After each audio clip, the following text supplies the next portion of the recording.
All right. So if you are an 8-year-old in ancient Greece, you're not going to school, right? There's no middle school, there's no high school, none of those institutions exist. So how did the ancient Greeks then transfer knowledge from one generation to the next? If there was no formal school, how did they tell their kids, this is what's important in life, this is what you want to avoid, this is how you want to live your life, this is what we value as a society? Well, the answer is through stories, right? So they would share Odysseus's journey, and it's not just a story for entertainment.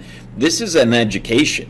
This is telling the next generation, this is what you should do, this is how you should live your life, this is how you shouldn't.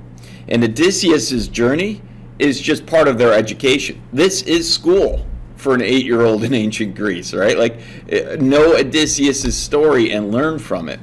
So if you think about it, when he stops at the Ciconians, there's a lesson there. The lesson very clearly is, don't procrastinate. Make sure that you hold true to your priorities. They should have gotten on the boat right away after they filled up with supplies and just gone.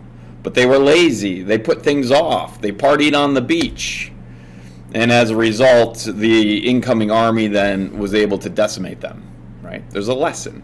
Or when they get all the way out here to the Lotus Eaters, and remember, by the way, like Zeus and Poseidon, when they kick up the storm right here, Zeus is teaching Odysseus a lesson. He says, until you learn this, I'm not going to let you go home. So all of this is about lesson learning. And for Odysseus, his major flaw is his ego, his pride. He thinks he's better than the gods, and Zeus is trying to teach him, you are mortal just like any other man. And so, I know it doesn't sound fair, but he blows him way out here to the Lotus Eaters, and this lesson is pretty obvious. All right, it's a lesson about addiction, how addiction destroys relationships, addiction destroys families, addiction destroys goals, where day after day you're living the same life, you're stuck when you're in an addiction. They just want more flour and, hand me more flour, and that's it.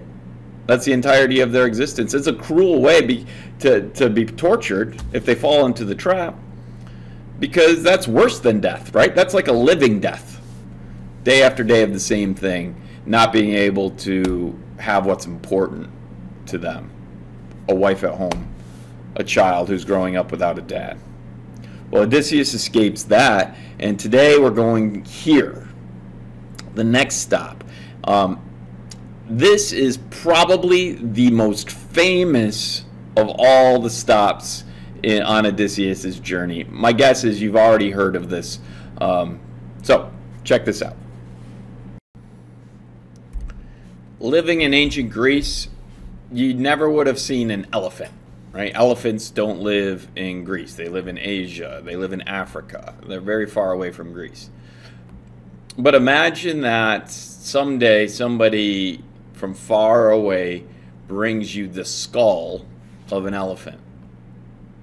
And you've never seen an elephant. You don't know what this is, but you take a look at the skull, or maybe you unearth one, or somehow you come across the skull of an elephant. Take a look. What might you conclude? You might conclude that this is the skull of some gigantic monster, this giant with one eye, because you wouldn't know there's a trunk there, and that nasal cavity that's right in the center looks like an eye socket. And so this probably, an elephant skull, probably gave rise to the myth of a Cyclops. Cy, Greek for one, ops, optical, meaning eye, so one-eyed monster. And the Cyclops is probably the most famous in the myth of the Odyssey. So that's what we're going to read today. Here we go. So when we pick up the poem on line 181, Odysseus has already left the Lotus Eaters. They've been at sea for a while. We're skipping a couple pages. And he's actually parking his fleet of boats offshore from Sicily. And so here he decides, well, we need to go and explore, get back on land and get some water, get some fresh food. So here we go, line 181. When the young dawn with fingertips of rose came in the east, I called my men together and made a speech to them. You'll notice that Homer uses certain phrases over and over again, And you'll see when the young dawn with fingertips of rose came in the east quite a bit. You know, that's his poetic way of saying the next day. Old shipmates, friends, the rest of you stand by. I'll make a crossing in my own ship with my own company and find out what the mainland natives are. For they may be wild savages and lawless, or hospitable and God-fearing men. At this I went aboard and gave the word to cast off by the stern. My oarsmen followed, filing into their benches by the rowlocks, and all in line dipped oars in the gray sea. As we rowed on and neared to the mainland, at one end of the bay, we saw a cavern yawning above the water, screened with laurel, and many rams and goats about the place inside of a sheepfold, made from slabs of stone, earth-fast between tall trunks of pine and rugged, towering oak trees. A prodigious man slept in this cave alone. Prodigious is a word that means very, very large. And took his flocks to graze a field remote from all companions, knowing none but savage ways, a brute, so huge he seemed no man at all of those who eat good wheaten bread, but he seemed rather a shaggy mountain reared in solitude. We beached there, and I told the crew to stand by and keep watch over the ship. As for myself, I took my 12 best fighters and went ahead. I had a goat skin full of that sweet liquor that Euanthes' son, Marin, had given me. He kept Apollo's holy grove at Ismaros, and for kindness we showed him there, and showed his wife and child, he gave me 7 shining golden talents, perfectly formed, a solid silver wine bowl, and then this liquor, 12 two-handled jars of brandy, pure and fiery. Not a slave in Marin's household knew this drink. Only he, his wife, and the storeroom mistress knew.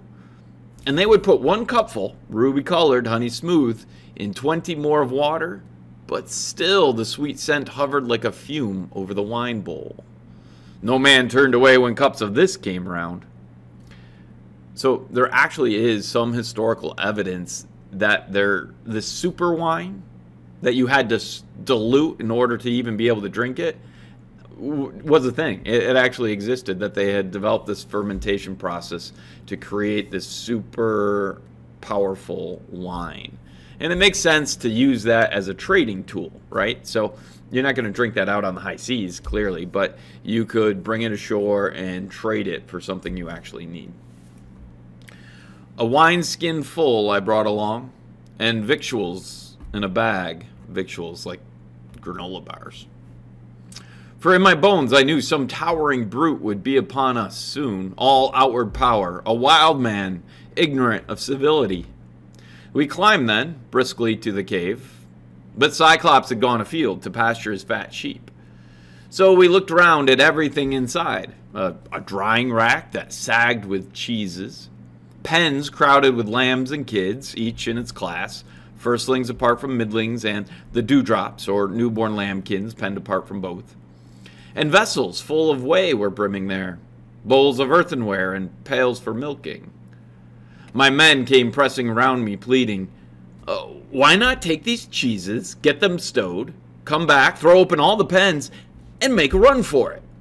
We'll drive the kids and lambs aboard. We say put out again on good salt water.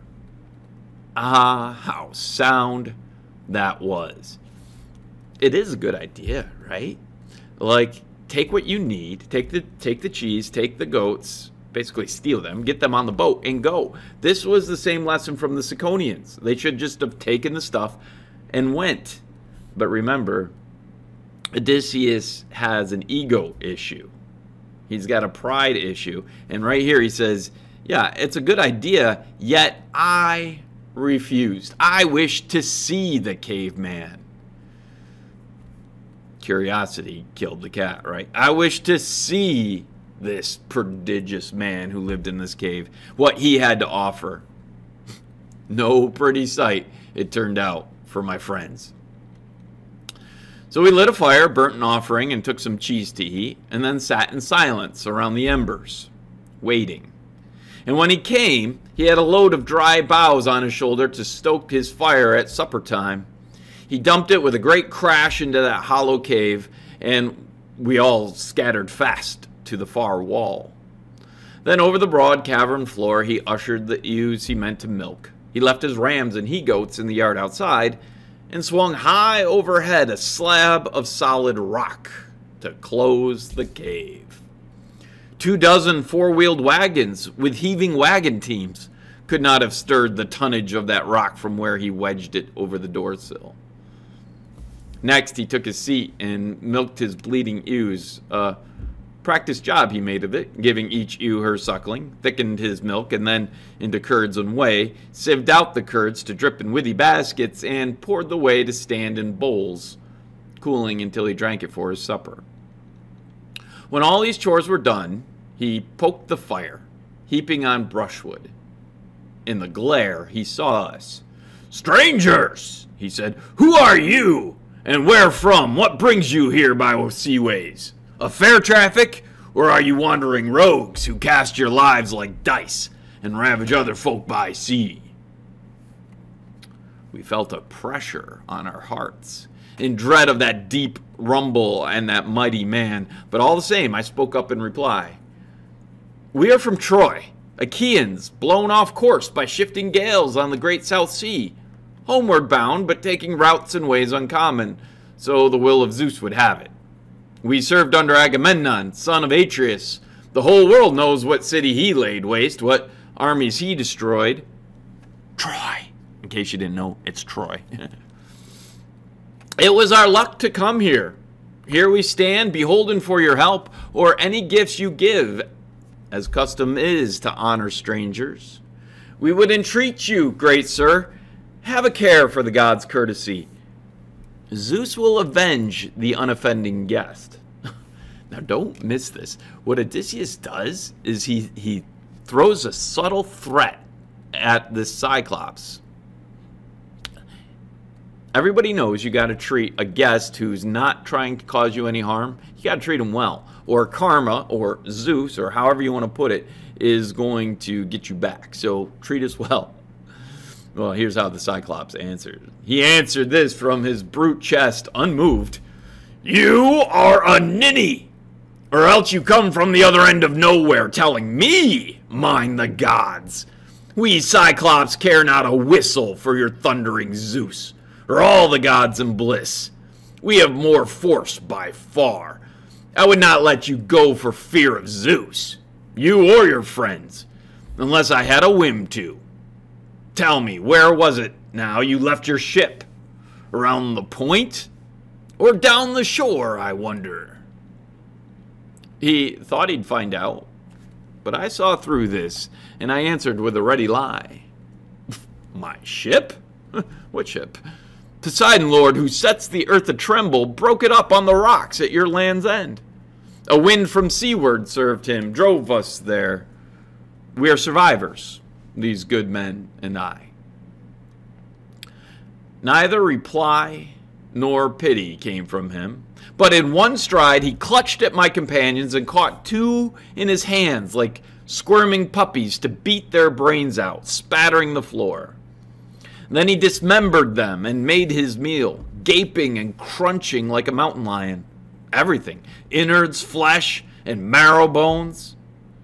We cried aloud, lifting our hands to Zeus, powerless, looking on at this, appalled. But Cyclops went on filling up his belly with man flesh and great gulps of whey. Now remember, Odysseus went to this island with 12 guys. 2 right there, eaten whole.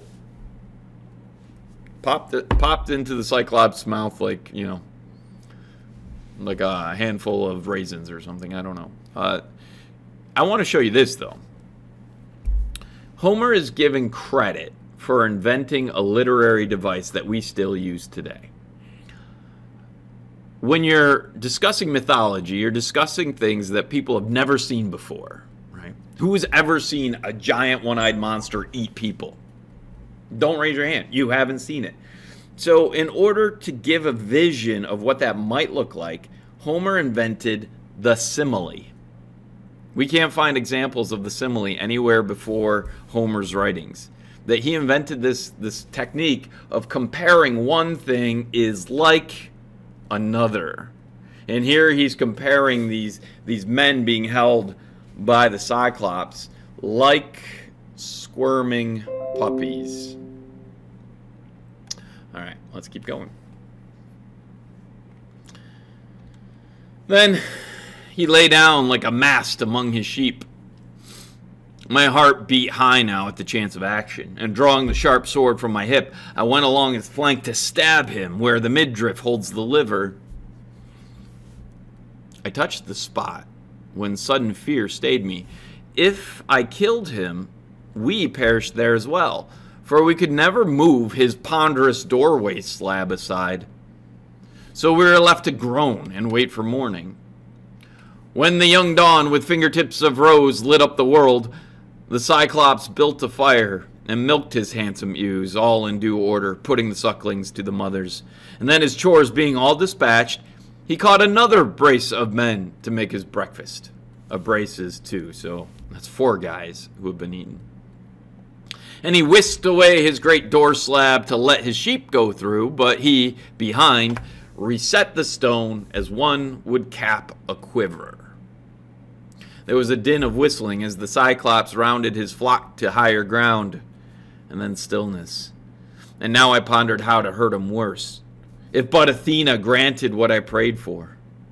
Here are the means I thought would serve my turn.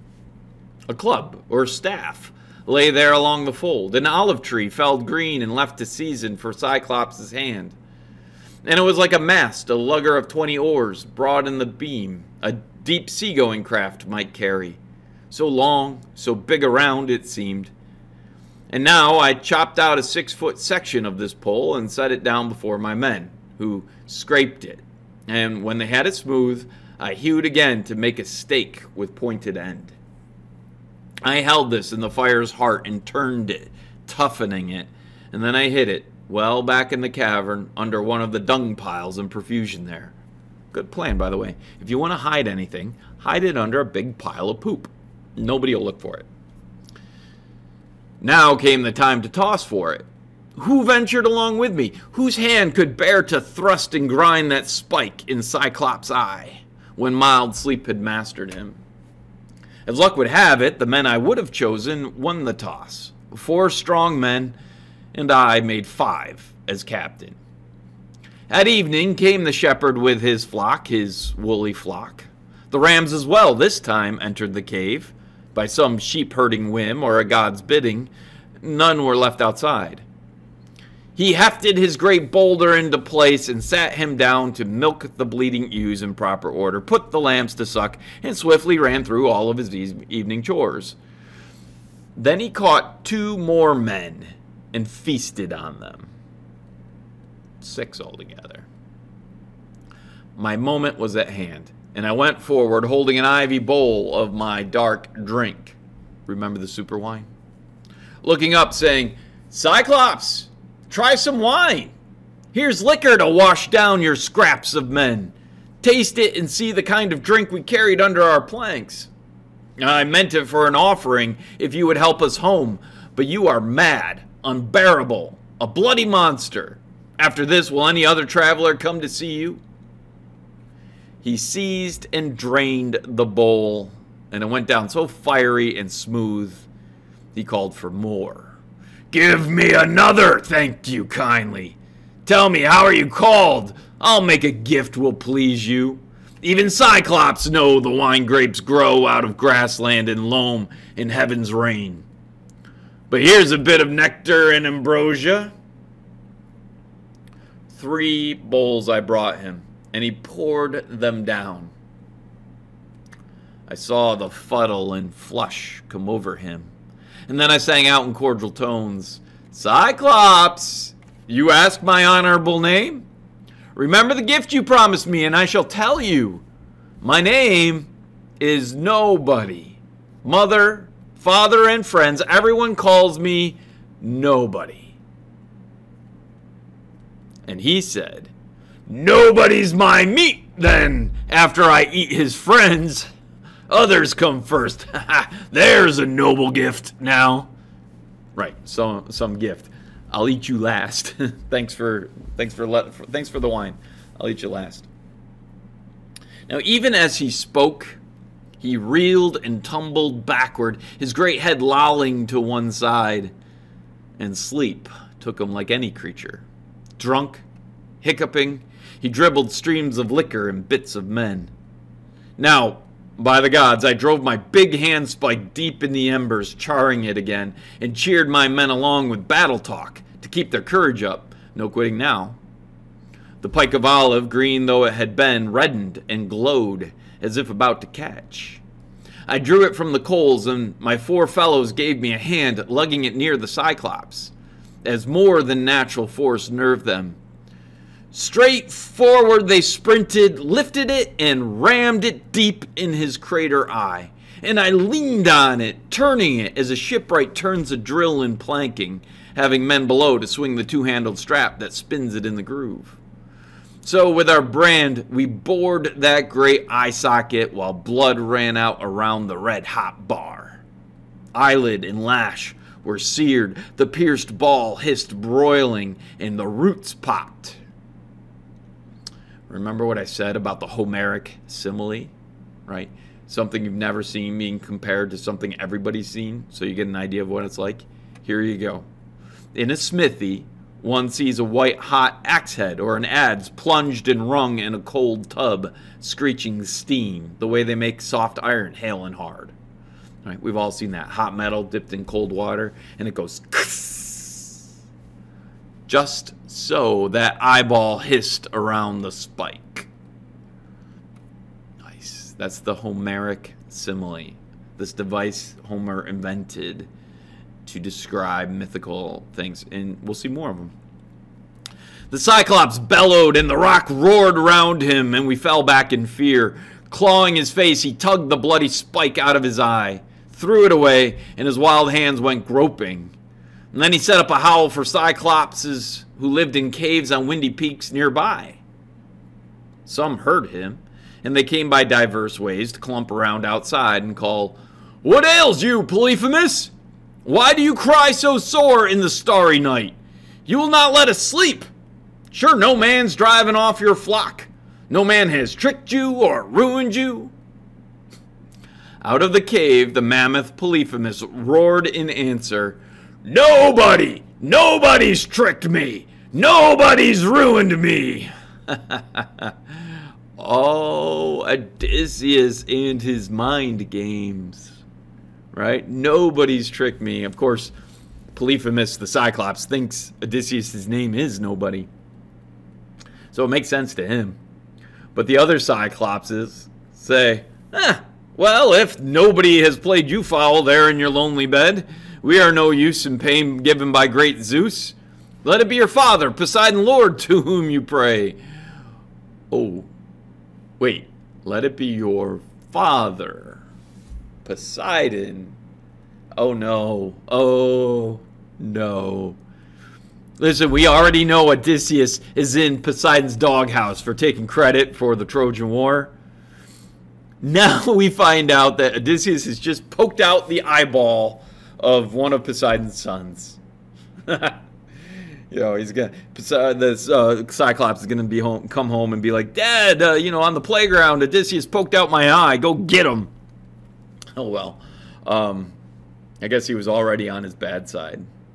But I love this, right? So this is Odysseus's brain at work, right? Calling, "Nobody's tricked me, nobody's ruined me," and they're like, "Oh, well, what do you want us to do then if nobody's hurt you?" So, saying, they trailed away, and I was filled with laughter to see how, like a charm, the name deceived them. Now, Cyclops, wheezing as the pain came on him, fumbled to wrench away the great doorstone, and squatted in the breach with arms wide open for any silly beast or man who bolted, hoping somehow I might be such a fool. But I kept thinking how to win the game. Death sat there huge. How could we slip away? I drew on all my wits and ran through tactics, reasoning as a man will for dear life, until a trick came, and it pleased me well. The Cyclops' rams were handsome, fat, with heavy fleeces, a dark violet. 3 abreast, I tied them silently together, twining cords of willow from the ogre's bed, and then slung a man under each middle one to ride there safely, shielded left and right, so 3 sheep could convey each man. I took the woolliest ram, the choicest of the flock, and hung myself under his kinky belly, pulled up tight with fingers twisted deep in sheepskin ringlets for an iron grip. So, breathing hard, we waited until morning. When dawn spread out her fingertips of rose, the rams began to stir, moving for pasture, and peals of bleating echoed round the pens where the dams with udders full called for a milking. Blinded and sick with pain from his head wound, the master stroked each ram and then let it pass. But my men, riding on the pectoral fleece, the giant's blind hands blundering, never found. Last of them all, my ram, the leader, came, weighted by wool and me with my meditations. The Cyclops patted him, and then he said, "Sweet cousin ram, why lag behind the rest in the night cave? You never linger so, but graze before them all, and go afar to crop sweet grass, and take your stately way leading along the streams, until at evening you run to be the first one in the fold. Why now so far behind?" Well, I mean, the real answer is the ram wants to say, well, I got this guy hanging from underneath my belly. That's slowing me down a bit. Cyclops doesn't catch on. Can you be grieving over your master's eye? No. That carrion rogue and his accursed companions burnt it out when he had conquered all my wits with wine. Nobody will not get out alive, I swear. This works in the Greek, and it works in the English. The double negative, right? 2 negatives make a positive. So by saying nobody will not get out alive, Cyclops is actually saying everybody will get out alive. Yeah, brilliant. Oh, had you brain and voice to tell where he may be now, dodging all my fury, bashed by this hand and bashed on this rock wall, his brains would strew the floor, and I should have rest from the outrage nobody worked upon me. He sent us into the open then. Close by, I dropped and rolled clear of the ram's belly, going this way and that to untie the men. With many glances back, we rounded up his fat, stiff-legged sheep to take aboard, and drove them down to where the good ship lay. We saw, as we came near, our fellows' faces shining. Remember, they've been trapped in that cave for 3 days. Everybody's been waiting for them to come back. And then we saw them turn to grief, tallying those who had not fled from death. I hushed them, jerking head and eyebrows up, and in a low voice told them, "Load this herd, move fast, and put the ship's head toward the breakers." They all pitched in at loading and then embarked and struck their oars into the sea. Far out, as far offshore as shouted words would carry, I sent a few back to the adversary. He can't help himself. Odysseus is free and clear. He's on the boat. The Cyclops can't see. He's rowing away. He can't help himself. His ego. He hasn't learned the lesson. So he stands up on his boat and he yells back at the Cyclops, "Oh, Cyclops! Would you feast on my companions? Puny, am I in a caveman's hands? How do you like the beating that we gave you, you damned cannibal, eater of guests under your roof? Zeus and the gods have paid you." The blind thing, in his doubled fury, broke a hilltop in his hands and heaved it after us. Ahead of our black prow it struck and sank, whelmed in a spuming geyser, a giant wave that washed the ship's stern foremost back to shore. I got the longest boat hook out and stood fending us off, with furious nods to all to put their backs into a racing stroke. Row, row, or perish. So the long oars bent, kicking the foam sternward, making head until we drew away, and twice as far. It washed them right back to the shore. Now when I cupped my hands, I heard the crew in low voices protesting, "God's sake, Captain, Why bait the beast again? Let him alone. That tidal wave he made on the first throw all but beached us, all but stove us in. Give him our bearing with your trumpeting, and he'll get the range and lob a boulder. Aye, he'll smash our timbers and our heads together. I would not heed them in my glorying spirit. Heed, meaning obey them, listen to them. Odysseus isn't ready to go home. He hasn't learned lessons yet, right? He's still very cocky. So he says he let his anger flare, and he yelled back to the Cyclops, Cyclops! If ever mortal man inquire how you were put to shame and blinded, tell him Odysseus, raider of cities, took your eye. And just in case he's got the wrong Odysseus, Laertes' son, whose home's on Ithaca. And here's my social security number. And the wacky digits on the back of my card. Oh. Oh no. Odysseus just gave this Cyclops everything he needs to identify exactly who he is. And at this he gave a mighty sob and rumbled, Now comes the weird upon me spoken of old. A wizard, grand and wondrous, lived here, Telemos, a son of Eurymos. Great length of days he had in wizardry among the Cyclops, and these things he foretold for time to come. My great eye lost, and at Odysseus' hands. Always in my mind, some giant, armed in giant force, would come against me here. But this? But you? Small, pitiful, and twiggy? I had an ex-girlfriend once call me small, pitiful, and twiggy. Different story.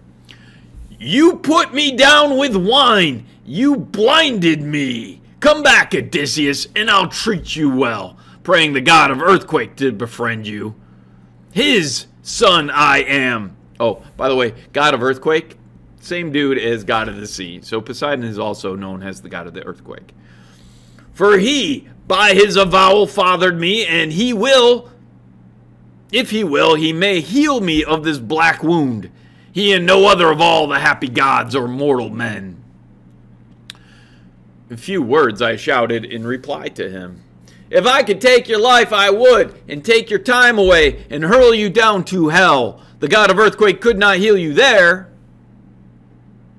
At this, he stretched his hands out in his darkness toward the sky of stars, and prayed Poseidon, Oh, hear me, Lord, blue girdler of the islands.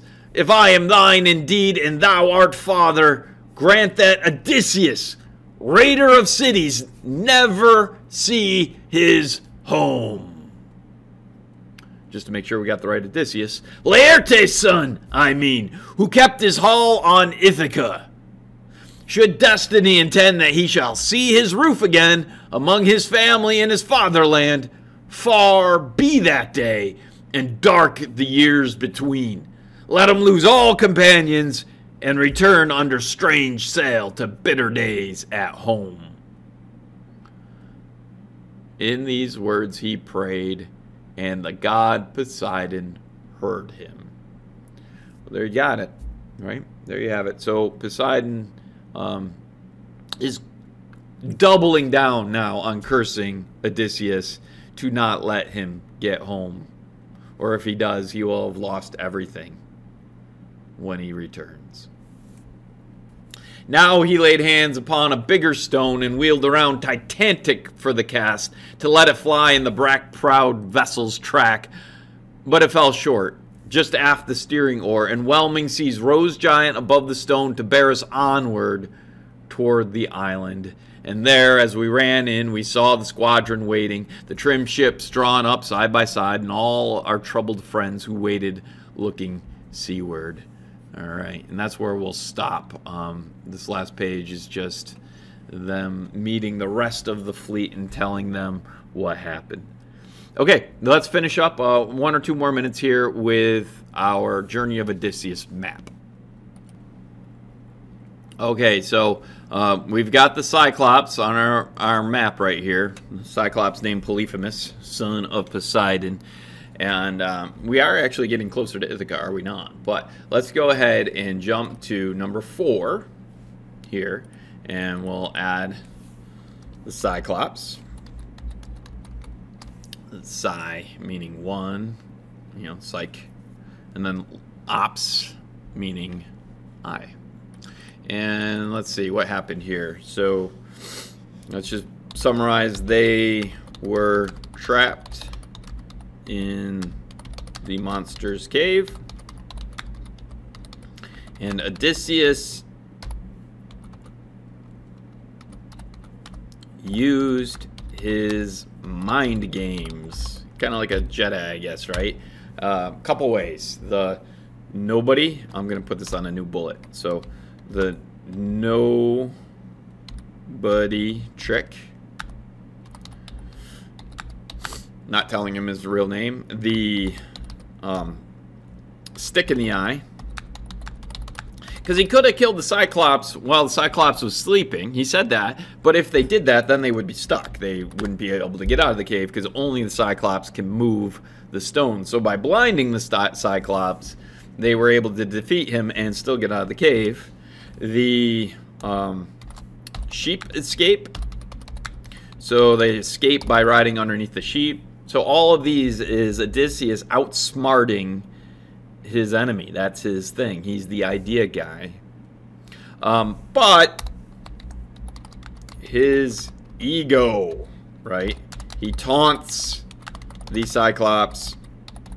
It's one thing to be smart, but it's another thing to then, like, brag about your smartness. He taunts the Cyclops and now is cursed. Cyclops curses him as he prays to Poseidon. Okay. Next up, Book 10. See ya.